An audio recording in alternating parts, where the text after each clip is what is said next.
Hello and welcome back to my channel. Now, a couple of weeks ago, I did a face-off between the Universal horror films of the 1930s and their Hammer horror remakes in the 1950s to see who would come out on top. Today, I'm going to take science fiction movies from the 50s and 60s, the sort of classic era of sci-fi, and pit them against their remakes in the 80s and later and see who comes out on top, which era made the best science fiction movies. But I've made a little rule. I'm only going to pick films where the remake has got an equal cult value to the original. Because there have been some remakes, like, for example, the remake of John Carpenter's The Fog, which we should never ever talk about ever again. You know, it's a crime against humanity. It's not fair to have a pop at films that we know are terrible.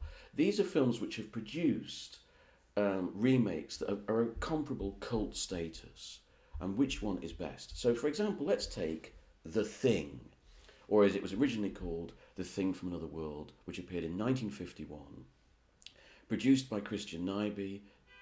produced by Howard Hawks and directed by Christian Nyby. Though many people feel it was the other way around. Anyway, and this was the first great sci-fi movie of the 1950s, and it really started that whole trend. So it was a great movie in its own right, but it started a whole new genre of American cinema. The horror film had sort of died out in the early 1940s. It started losing its grip on the audiences and vanishing up its own bum with Abbott and Costello Meet Frankenstein. And then it revived, but in science fiction form, after the sort of first sightings of UFOs in the late 1940s. So it was a great film, but also a very important film. And it introduced the genre of sci-fi horror, which I really love. But then in the early 1980s, it was remade by John Carpenter, who went back to the original story, Who Goes There, by John W. Campbell, and he reintroduced the theme that this alien from another world could disguise itself as human beings. That's not in the original film, it's only in the remake. So which of these two films am I going to pick as my favourite? Anyone who's watched this channel will know what I'm going to pick. I've got to pick the Carpenter remake because it's one of my favourite films of all time. I respect the original film a lot. It achieved so much. It started a whole new genre in American fiction. It's full of iconic moments like the men spreading out on the ice and there's a saucer shape in the ice. But ultimately, it's a guy in a rubber suit. It's dated a bit. Hawks' idea of having people talking over each other all the time is a bit irritating. None of the characters or the actors really stand out. It's a very effective piece of horror sci-fi, but I think it's dated a bit. Carpenter's movie, oh my god, I could talk about this all night. This is one of the movies that taught me so much about film storytelling. It starts in media res, you know, with that fantastic scene with the helicopter going across the ice and these men shooting at this harmless dog. It's an incredible sequence, a brilliant way of starting the story already in the middle. All the craft has been found, the alien has been found. This is brilliant storytelling by Carpenter and his screenwriter. And the movie moves at a fantastic pace. It's brilliantly cast. Every single actor, you know, you believe in them. You seem to know them. You feel you could turn up at this base and talk to them, even though all of them actually only get very little screen time and dialogue. But because they're so well cast and so well acted, you utterly believe in them. And even today, watching this movie, I've watched it about 40 times. I think I've watched this movie more than any other. This and John Carpenter's The Fog. And I still get caught up in it. You know, the bit when Fuchs finds Macready's pants are shredded, and you might think that Macready has been turned into an alien. And then he goes out and burns himself in the ice. And then Macready gets, I cut him off by the shack. And Macready he goes off and he vanishes from the movie for about 4 or 5 minutes. And then he seems to come back. And then the fantastic scene where the guy seems to have a heart attack and they try to do the electric, you know, thing on his chest. And it bursts open and the alien grabs the arms. I mean, I'm totally in the movie. I've seen it about 40 times and I'm still having a ball watching it. That is the mark of a great movie. I love the film. I think it's a better translation of the original story. I think it's a great cynical, well, not cynical, but pessimistic sci-fi movie with a brilliant ending. I love it to pieces. In this one, the remake is an easy winner. What about Invasion of the Body Snatchers, which came out a few years after the original Thing? This was made by Don Siegel, a very famous science fiction movie of its time. It's a very short, economical, short, sharp film, and yet it created a myth that's gone on to be recognised in American pop culture for years. It's been remade 3 times. We're going to look at the Philip Kaufman version from the 1970s with Leonard Nimoy in it. It was also, though, remade in 1990 by Abel Ferrara. Let's not talk about that version. And then it was remade again in the 2000s with Nicole Kidman and Daniel Craig, directed by Oliver Hirschbergel, I think. Again, best not to talk about that version, although if you've had a few drinks with your mates, it's quite amusing. But the first 2 versions are both beloved by sci-fi fans, quite rightly. The remake by Philip Kaufman in the 70s, really expands the original film. People forget how short, sharp, and effective. It's a real low-budget sort of chiller, the original, with very meagre means. And the remake in the 70s is a much larger, proper sort of blockbuster sci-fi film with really good effects. A stellar cast, Donald Sutherland's in it, Leonard Nimoy's in it. And it's a great movie. I prefer the original. Why do I prefer the original? First of all, any film which creates a myth, a myth that a simple idea that everyone can hook into, and that describes a whole series of feelings, not just about the science fiction story itself, but about the politics of a country, America just coming out of the HUAC committee and the communist witch hunt, describing an idea of people conforming against people trying to rebel. Invasion of the Body Snatchers is an all-purpose myth that anyone can use to describe a situation of conformity versus individuality. And I think to be able to achieve that, it's so brilliant. It was based on an original novel by Jack Finney, but the film does it so economically and intelligently. And it became a film that everyone could hook into and understand. And I think to be able to do that is such an impressive thing. I love Don Siegel's economy. He's a very good, blunt director. He doesn't mess around, he gets to the point. And it's a brilliant piece of pulp fiction. It does what pulp fiction does best. It gets in there, says what it's got to say, gets out again. No messing, no pretension. And I really admire that. And I think it actually makes the film more pungent and more frightening. But also, I think it makes it... The remake in the 70s is more of a science fiction film. It's more of a specific kind of science fiction invasion. The brilliance of the effects actually, in my opinion, weakens the allegory. Because the original film is so simple and so direct, the allegory is stronger. It's more pungent, and it's actually even less of a science fiction film, really, because you don't see any flying saucers. There are effects, but they're not as effective as the 1970s film. That actually helps. So that when you get that final scene, an entire town running after a man and woman, and they're running away, what better image is there of the consensus bearing down on the individual? And then, of course, you have that fantastic sequence in the cave where Kevin McCarthy kisses her and then he backs away from her in extreme close-up, and you can see the eyes of the loved one have changed. The person you thought you knew has changed. There is no more powerful version of that in any of the Body Snatchers remakes, and that's why I'm giving it to the original. One of the most beloved and very silly science fiction films of the 1950s is, of course, The Fly with Vincent Price, with that fantastic fly costume. And then, of course, the little bit at the end with the fly with a man's head on it. It's great fun, The Fly, isn't it? It was remade in the 1980s by David Cronenberg, one of my favourite directors. And what was interesting is that Cronenberg decided to remake it as a serious film. Now, I say it's a serious film. There are elements of romantic comedy in the Cronenberg film. It's as much about the relationship between Jeff Goldblum and Gina Davis, both of whom I liked at the time. I slightly fancied Gina Davis, if I'm honest. And there's a sort of, it's kind of a kooky sort of screwball comedy almost between the two of them.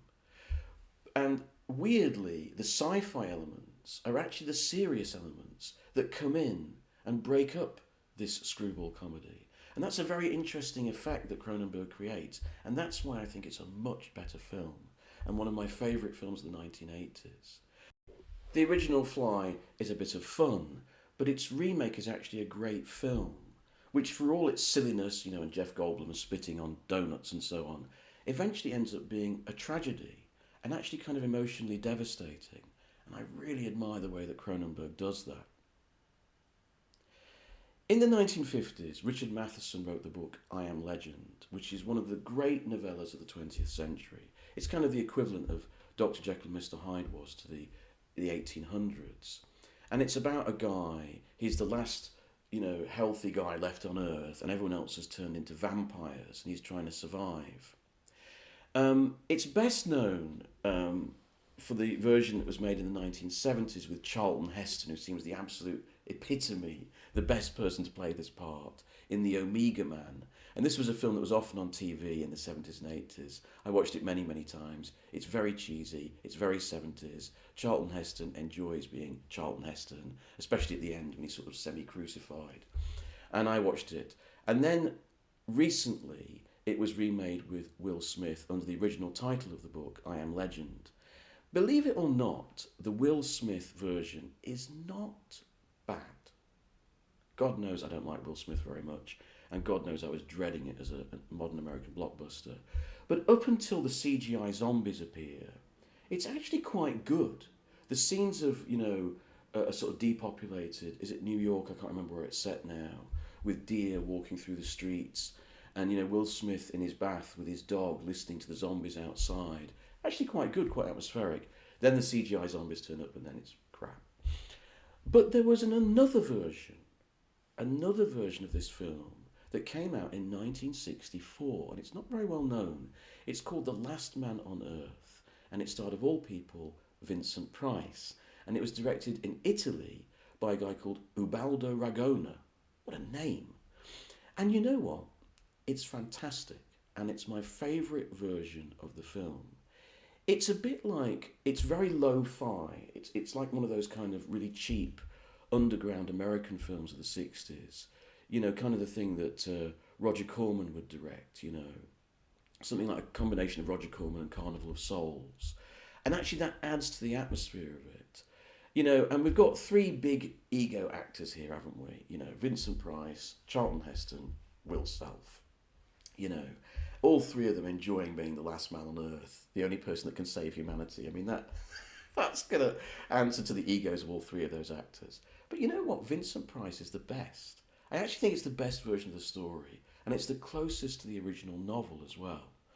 And if you can find it, seek it out. In this particular instance, I'm giving it to the original, not the Omega Man remake, nor to the Will Smith remake. Village of the Damned. This was a classic piece of British sci-fi that came out in 1960. It was directed by Wolf Riller, not a particularly interesting director, starring George Sanders. And it's based on John Wyndham's The Midwich Cuckoos. It's that story, for example, where all the women of one village suddenly fall pregnant and they give birth at the same time to these super intelligent children who've got strange eyes. This was remade in the 1990s by John Carpenter. Now, as I've already said, I'm a huge John Carpenter fan, and you would expect that this would be a good film. You'd be wrong. Carpenter's remake of Village of the Damned is terrible, and I think is a candidate for his worst film. Even Christopher Reeve and Kirstie Alley cannot save it. It's not in the least bit scary. The effects have got nowhere near the atmosphere and tension of the original British movie, which isn't even one of the best British sci-fi movies, I don't think. But the remake is just awful. Carpenter himself admitted later in an interview that he never cared for the project. So why did he do it? He should have known that a colour 1990s remake of that film was never going to replace the sort of 60s black and white atmosphere of an English village. So this is an easy win for the original.